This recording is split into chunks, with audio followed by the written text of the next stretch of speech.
Nah, kalau misalnya bisa secara elektronik, berarti bisa secara langsung ya Pak, di Ya, PTSP Meja Pidana nih Pak. Kalau ya. untuk proses pengajuan banding Pak, dalam perkara pidana, secara langsung itu seperti apa sih Pak?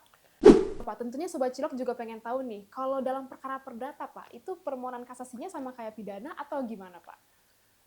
Untuk Nah Pak, berbicara mengenai upaya hukum PK Pak, pada tahun-tahun sebelumnya itu terdapat putusan Mahkamah Konstitusi nomor 34 garis miring pengujian undang-undang strip Romawi 11 garis miring 2013 yang menyatakan bahwa pasal 268 ayat 3 KUHP itu bertentangan dengan Undang-Undang Dasar Negara Republik Indonesia tahun 1945 dan tidak berlaku mengikat. Padahal pasal tersebut itu mengatur Pak bahwa permohonan PK hanya bisa diajukan sekali. Bagaimana kemudian Mahkamah Agung menanggapi hal tersebut, Pak?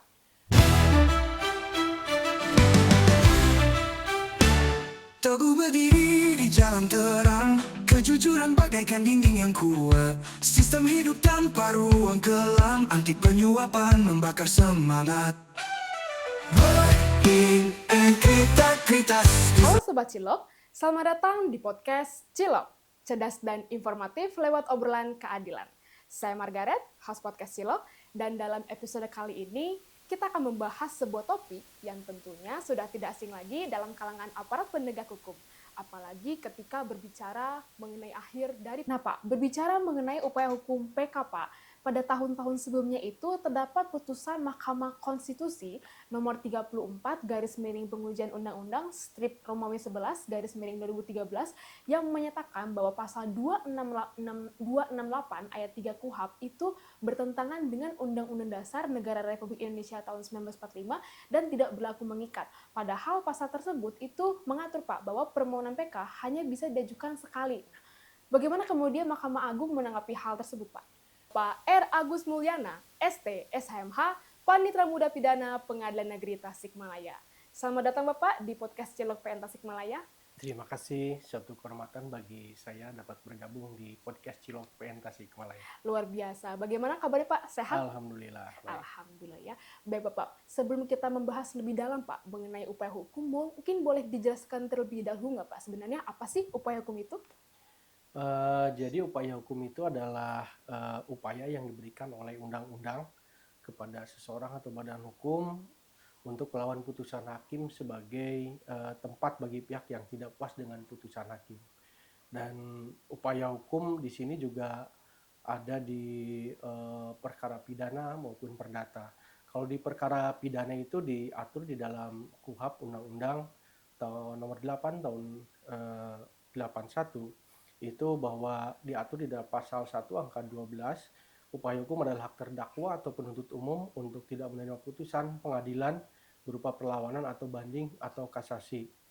Kemudian juga untuk upaya hukum di perkara perdata itu diatur juga di undang-undang yaitu di pasal 129 HIR, 15 RBG dan sebagainya, di mana diberikan hak kepada para pihak dalam berperkara untuk melawan putusan hakim baik banding, kasasi dan upaya hukum luar biasa yaitu peninjauan kembali. Baik, jadi dapat disimpulkan ya Pak bahwa upaya hukum itu merupakan sebuah hak ya Pak yang dimiliki oleh para pihak, yaitu jenisnya ada banding, kasasi, dan peninjauan kembali ya. Seperti itu ya Sobat Cilok terkait dengan gambaran umum dari upaya hukum. Nah, setelah kita mengetahui nih gambaran umum dari upaya hukum dalam sistem peradilan di Indonesia, kali ini kita akan membahas lebih dalam nih Pak mengenai upaya hukum. Nah, terkait dengan upaya hukum banding Pak dalam perkara pidana, apa aja sih Pak syarat-syarat yang harus dipenuhi oleh para pemohonnya? Baik, jadi sebelum mengenai upaya hukum banding pidana, ini juga perlu saya sampaikan bahwa upaya hukum itu ada upaya hukum biasa dan upaya hukum luar biasa. Di mana upaya hukum biasa itu yaitu banding dan kasasi, kemudian upaya hukum luar biasa yaitu peninjauan kembali.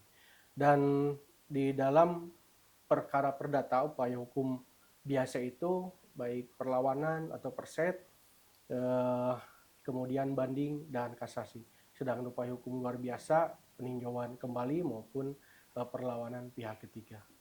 Nah, upaya hukum banding pidana khususnya diatur di dalam KUHP dan secara elektronik sekarang sudah melalui e-Berpadu, yaitu diatur di Perma 8 tahun 2022 dan SKKMA nomor 365 tahun 2022, di mana upaya hukum banding pidana ini dinyatakan secara elektronik gitu. Kemudian melalui SIP yang dalam hal ini aplikasi e-Berpadu gitu. Kemudian apabila diajukan oleh penasihat hukum terdakwa, ini baik yang ditahan maupun tidak ditahan ada perbedaan gitu. Terdakwa yang tidak ditahan dapat mengajukan banding melalui pelayanan PTSP di pengadilan negeri. Sedangkan terdakwa yang ditahan di dalam lapas dapat mengajukan upaya hukum banding melalui admin dari lembaga pemasyarakatan secara elektronik. Itu.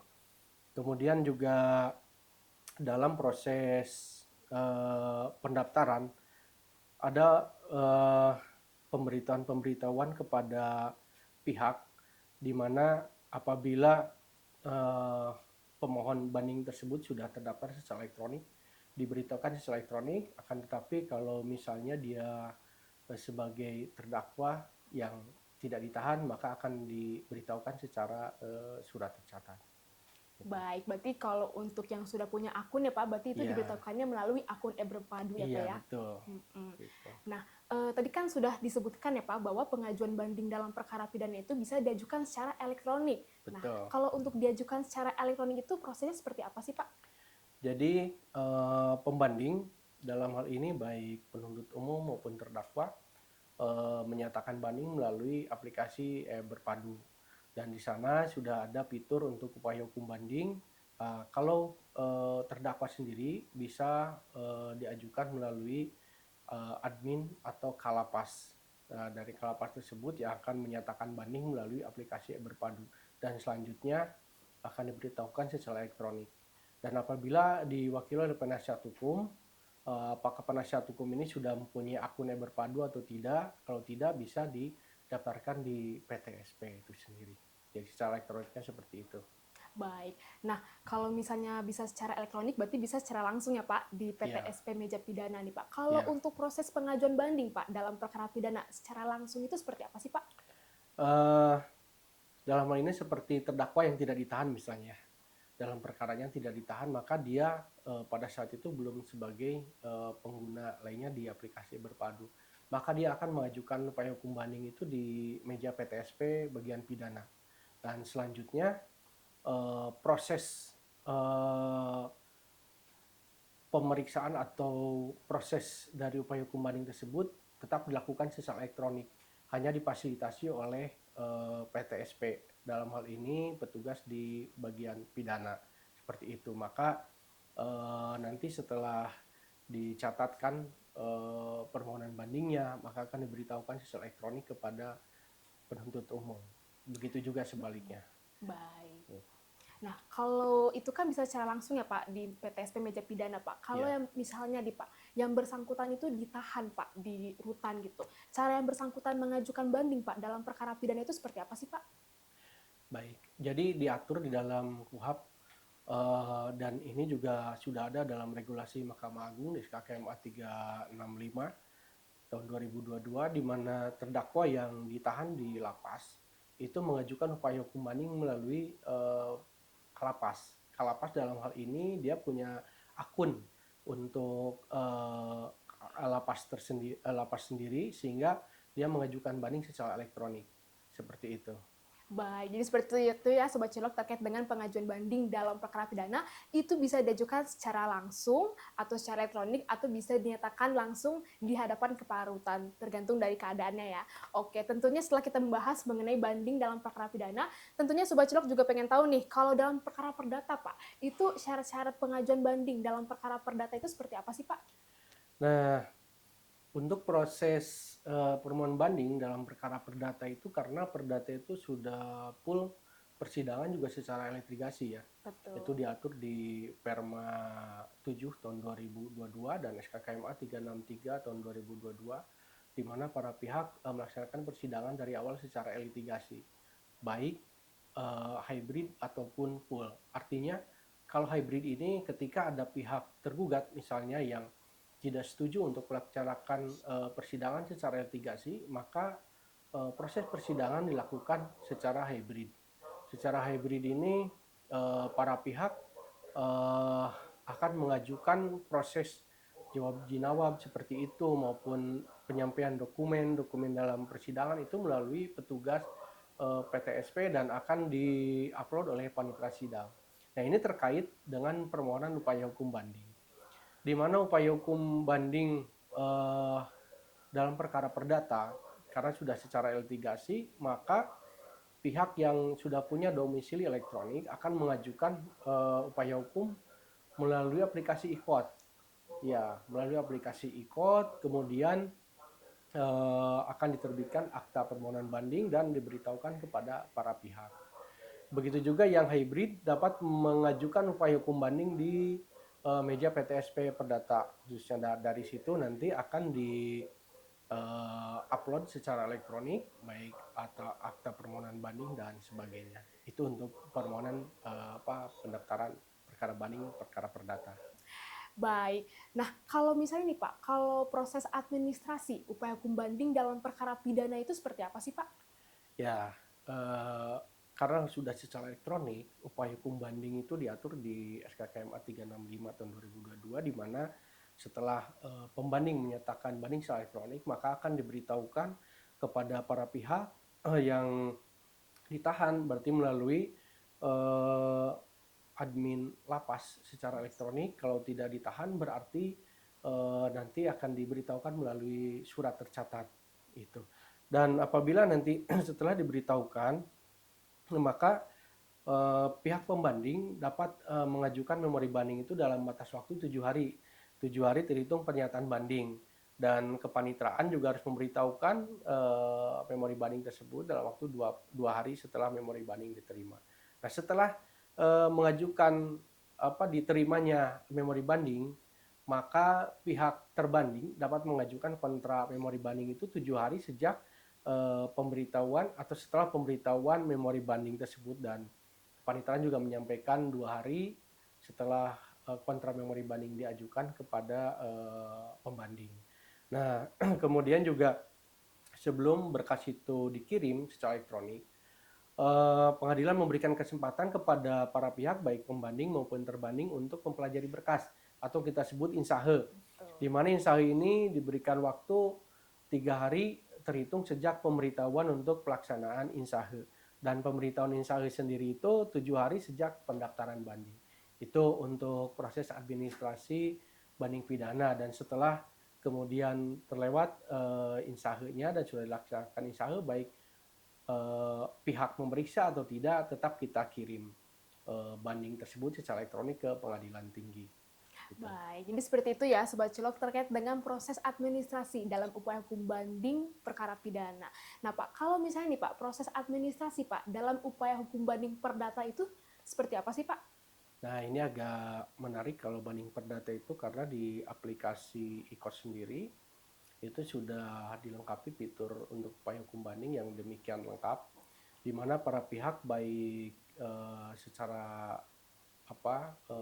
litigasi maupun yang hybrid itu ketika sudah dinyatakan diterima permohonan banding tersebut, maka proses pemberitahuan juga secara elektronik. Kemudian yang hybrid akan diberitahukan secara surat tercatat. Dan dalam waktu 7 hari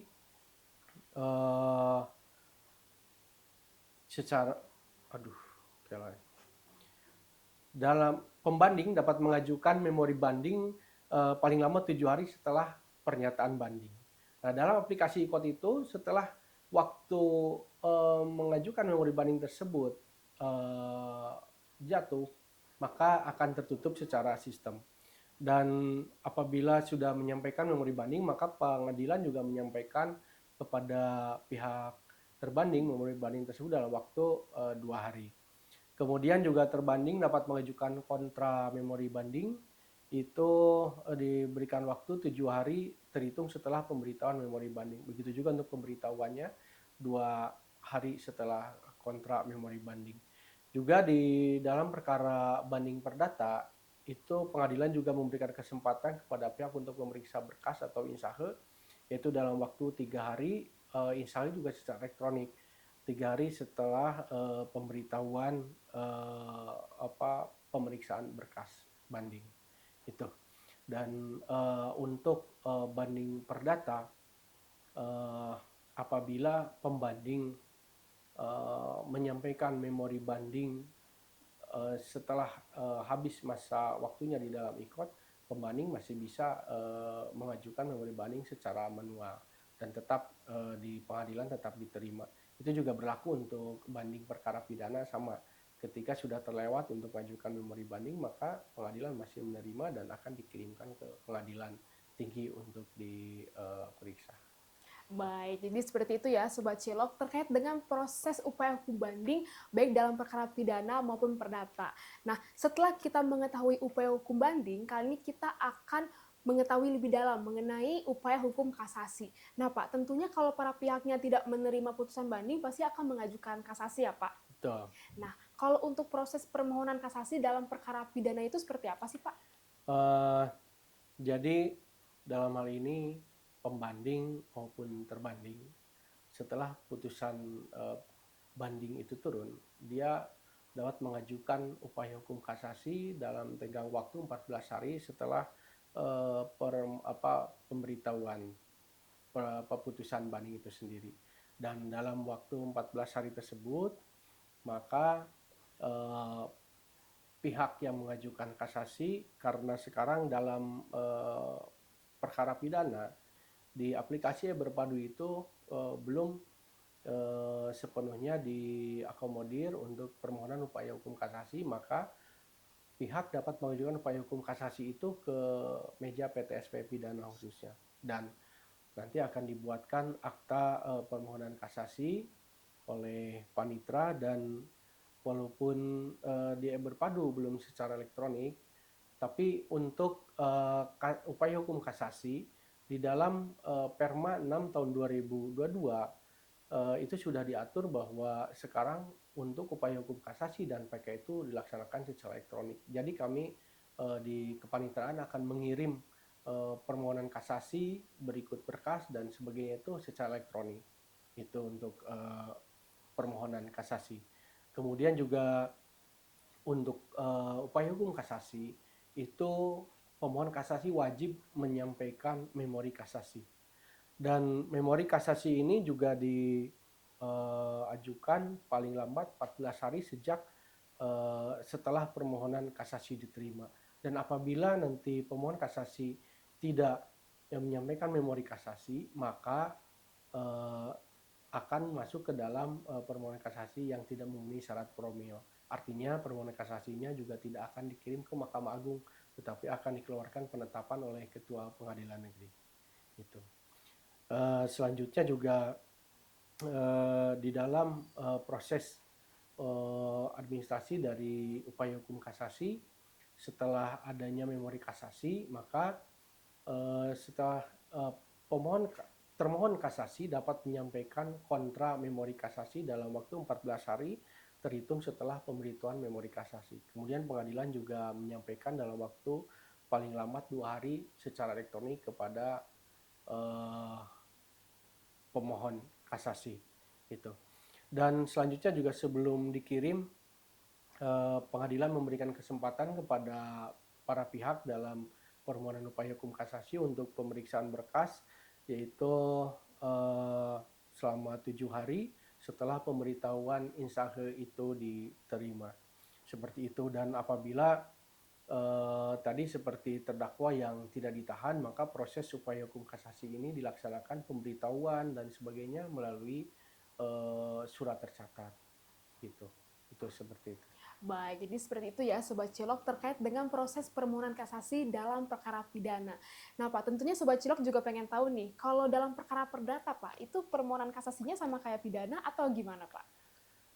Untuk perkara perdata, karena di aplikasi IKOT itu sudah tersedia fitur untuk upaya hukum kasasi, jadi banding elektronik, kasasi elektronik, itu sudah tersedia di aplikasi e-court. Maka para pihak dapat mengajukan upaya hukum kasasi itu secara elektronik. Nah, nanti melalui e-court sama seperti banding tadi, apabila para pihak ada yang tidak setuju secara litigasi atau dinamakan hybrid, maka proses pemberitahuan dan sebagainya dilaksanakan melalui surat tercatat. Nah, di dalam upaya hukum kasasi perkara perdata ini ada perbedaan dalam tenggang waktu. Untuk pengajuan memori kasasi paling lambat itu 14 hari setelah permohonan kasasi diterima.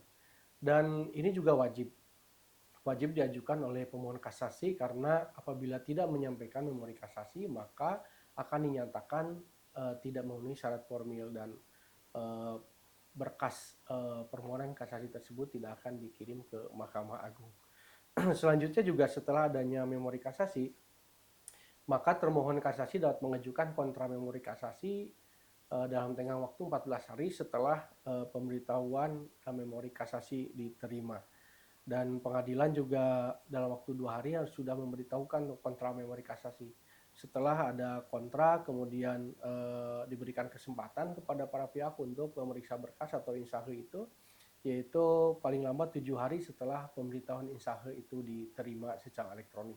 Jadi untuk upaya hukum kasasi perdata itu lebih simpel karena sudah tersedia di e-court ya. Jadi betul. Pemberitahuan, kemudian penyampaian dokumen-dokumen itu sudah melalui e-court secara elektronik itu. Dan bagaimana kalau misalnya tadi yang hybrid tadi pemohon kasasi atau termohon kasasi dapat menyampaikan dokumen kontra maupun memori melalui meja PTSP. Nanti dari PTSP perdata itu nanti akan diupload secara elektronik gitu. Baik. Nah, seperti itu ya Sobat Cilok terkait dengan permohonan kasasi baik dalam perkara pidana maupun perdata. Nah, setelah kita membahas nih Pak mengenai upaya hukum kasasi, tentunya kalau para pihaknya tidak puas lagi nih Pak, pasti akan mengajukan permohonan peninjauan kembali atau yang sering disebut dengan PK.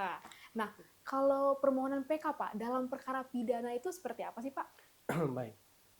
Jadi di dalam Perma nomor 6 tahun 2022 dan SK KMA 207 tahun 2003 tentang petunjuk teknis pengajuan upaya hukum dan persidangan kasasi dan PK di Mahkamah Agung, bahwa khususnya untuk pengajuan upaya hukum PK secara elektronik dalam perkara pidana, karena memang di aplikasi Berpadu ini belum terakomodir ya untuk upaya hukum PK pidana. Diajukan melalui meja PTSP Pengadilan Negeri, dan setelah diajukan kemudian akan diterima dengan dibuatkan akta permohonan PK, dan tentunya ini harus disertai dengan alasan atau memori PK. Bagaimana PK tersebut apakah memenuhi tenggang waktu atau tidak, itu harus dijelaskan di dalam memori PK tersebut. Kemudian juga dalam PK pidana, maka paling lama 3 hari setelah pendaftaran peninjauan kembali, ketua pengadilan akan menunjuk majelis hakim. Yang tidak menangani perkara semula untuk menyidangkan permohonan peninjauan kembali di SIPP. Selanjutnya tentu akan ditunjuk juga untuk panitia sidang, jurusita, dan majelis akan memeriksa menetapkan hari sidang untuk pemeriksaan PK tersebut. Nah, dalam perkara pidana, PK itu terpidana atau ahli waris itu wajib hadir di persidangan. Dalam hal terpidana atau ahli waris ini tidak hadir setelah dilakukan pemanggilan secara sah dan patut, permohonan PK dinyatakan tidak dapat diterima. Tetapi dalam hal terpidana sedang menjalani pidana penjara, kehadiran terpidana dalam persidangan dapat diwakili oleh kuasa hukumnya. Jadi artinya kasus tadi yang wajib hadir terpidana atau ahli waris itu untuk terdakwa yang tidak ditahan, gitu. Dalam pemeriksaan persidangan jaksa itu dapat menyampaikan pendapatnya, pendapat atau kontra memori PK itu terhadap alasan atau memori PK yang diajukan oleh pemohon PK. Kemudian juga majelis hakim setelah persidangan itu akan menyampaikan pendapat majelis hakim yang itu bersifat tertutup, ya hanya bisa diakses oleh majelis hakim peninjauan kembali itu. Dan berkas peninjauan kembali ini dikirim, walaupun tadi di Eberpadu belum diakomodir, tapi di SIPP itu sudah secara elektronik. Jadi pengiriman berkas ke Mahkamah Agung itu dalam tenggang waktu 60 hari sejak permohonan diajukan itu sudah harus dikirim secara elektronik. Itu untuk perkara pidana. Baik, sangat komprehensif sekali ya penjelasan dari narasumber kita pada episode kali ini. Baik, Pak. Untuk alasan-alasan, Pak, dalam pengajuan permohonan peninjauan kembali itu seperti apa sih, Pak? Dan batas waktunya, Pak, dalam pengajuan PK itu berapa lama, Pak? Baik, untuk permohonan upaya hukum luar biasa peninjauan kembali perkara pidana itu diajukan 180 hari kalender, yaitu terhadap alasan satu adanya keadaan baru atau nopum yang biasa disebut, kemudian ada putusan yang saling bertentangan, dan ada kekhilafan hakim atau kekeliruan yang nyata di dalam sebuah putusan.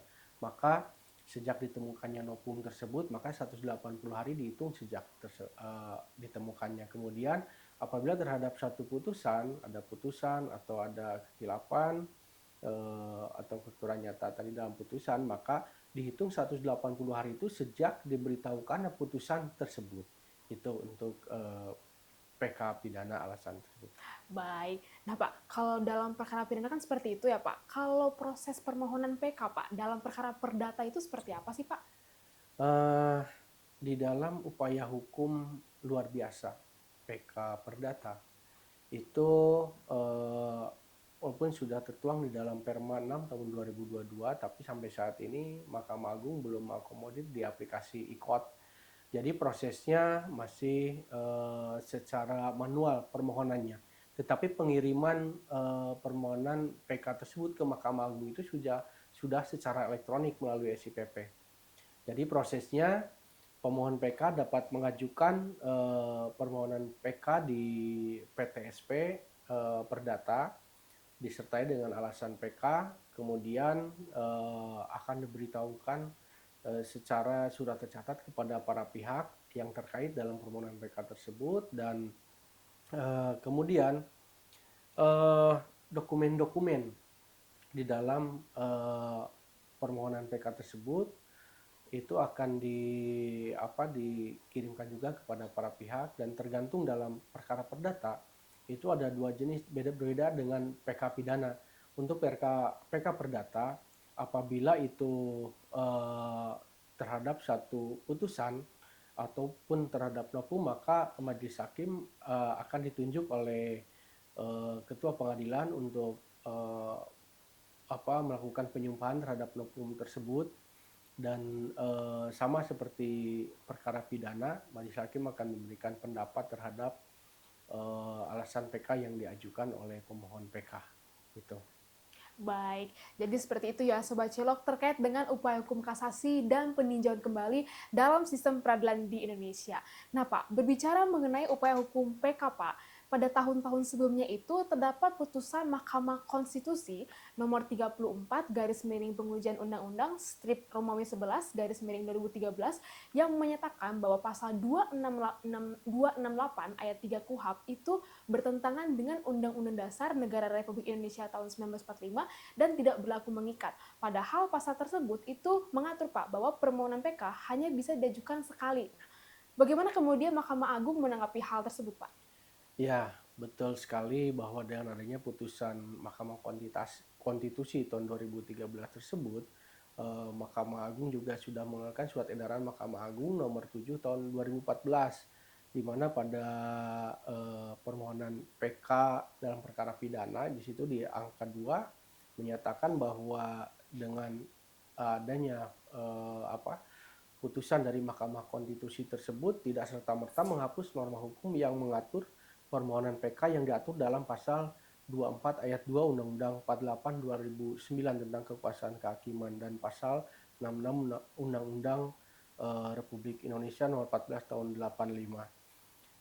Jadi dalam SEMA 7 2014 dalam angka 4 itu menyebutkan bahwa permohonan PK yang diajukan lebih dari satu kali terbatas pada alasan diatur di dalam surat edaran Mahkamah Agung nomor 10 tahun 2009, yaitu apabila ada suatu objek perkara terdapat dua atau lebih putusan peninjauan kembali yang bertentangan satu dengan yang lain baik dalam perkara perdata maupun perkara pidana.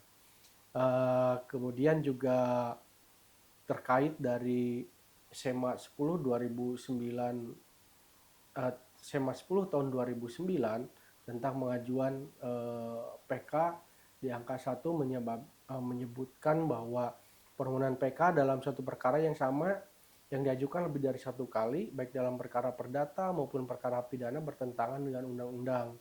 Oleh karena itu, apabila suatu perkara diajukan permohonan PK yang kedua dan seterusnya, maka Ketua Pengadilan berdasarkan ketentuan pasal 45 huruf A Undang-Undang Mahkamah Agung nomor 14 tahun 85 yang telah dirubah di Undang-Undang nomor 5 tahun 2004 dan Undang-Undang nomor 3 2009 dengan penetapan Ketua Pengadilan tingkat pertama bahwa permohonan tersebut dinyatakan tidak dapat diterima dan berkas perkaranya tidak perlu dikirimkan ke Mahkamah Agung. Jadi terbatas terhadap PK kedua itu terhadap alasan di SEMA 10 tahun 2009 gitu. Jadi itu tidak serta-merta dengan putusan MK kemudian menghapus norma-norma yang ada di undang-undang di Mahkamah Agung yang sebelumnya. Begitu. Baik, jadi berdasarkan SEMA-SEMA yang Bapak sebutkan sebelumnya, untuk saat ini permohonan PK itu bisa diajukan lebih dari sekali ya? Betul, asal terbatas pada alasan PK yang diatur di SEMA 7 2014 dan SEMA 10 2009. Betul. Nah, seperti itu ya Sobat Cilok terkait dengan upaya hukum PK dalam sistem peradilan di Indonesia. Nah Pak, dalam proses upaya hukum itu kan sering ditemui nih Pak, perkara-perkara yang tidak memenuhi syarat atau yang sering disebut TMS. Nah, untuk perkara-perkara yang dapat tidak memenuhi syarat, baik dalam perkara perdata maupun pidana itu seperti apa sih Pak? Jadi kita ada mengenal itu yang memang tidak boleh diajukan kasasi dan ada yang dinyatakan tidak memenuhi syarat formil. Baik, jadi untuk perkara yang tidak boleh diajukan kasasi yaitu berdasarkan pasal 45 Undang-Undang Mahkamah Agung, di mana di sana tidak boleh diajukan, dikecualikan tidak boleh diajukan untuk perkara kasasi, yaitu putusan pra-peradilan, kemudian putusan pidana yang diancam dengan pidana penjara di bawah 1 tahun, kemudian perkara tata usaha negara yang objek gugatannya berupa keputusan pejabat daerah yang jangkauan keputusannya berlaku di wilayah daerah yang bersangkutan.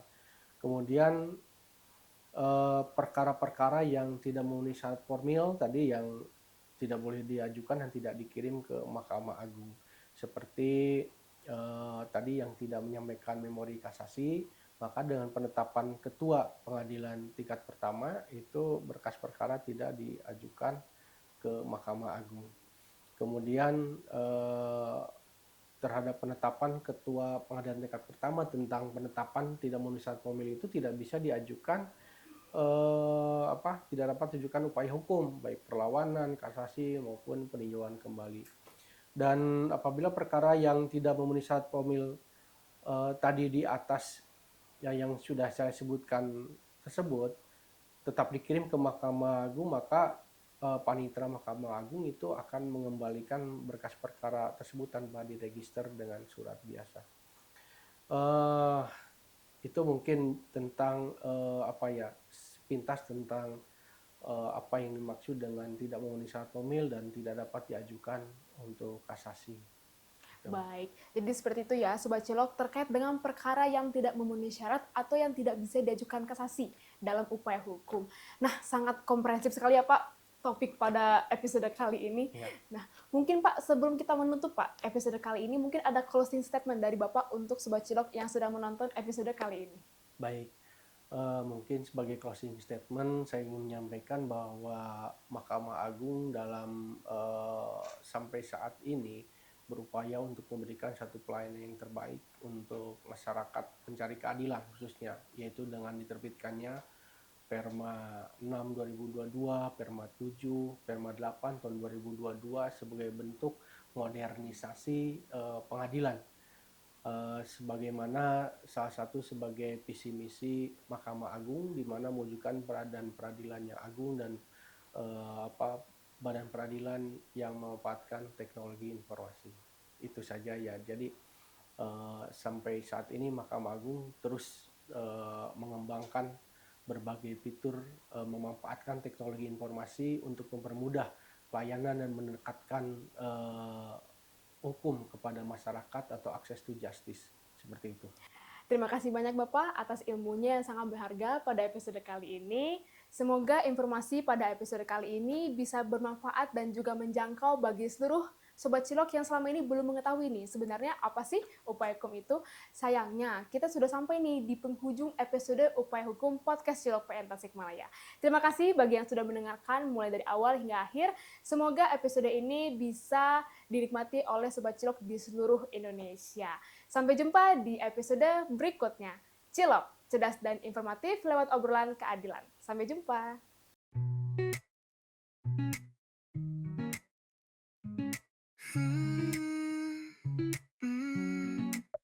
Di Tasikmalaya selamat pagi. Pengadilan negeri berputar lagi, mencari keadilan setinggi langit.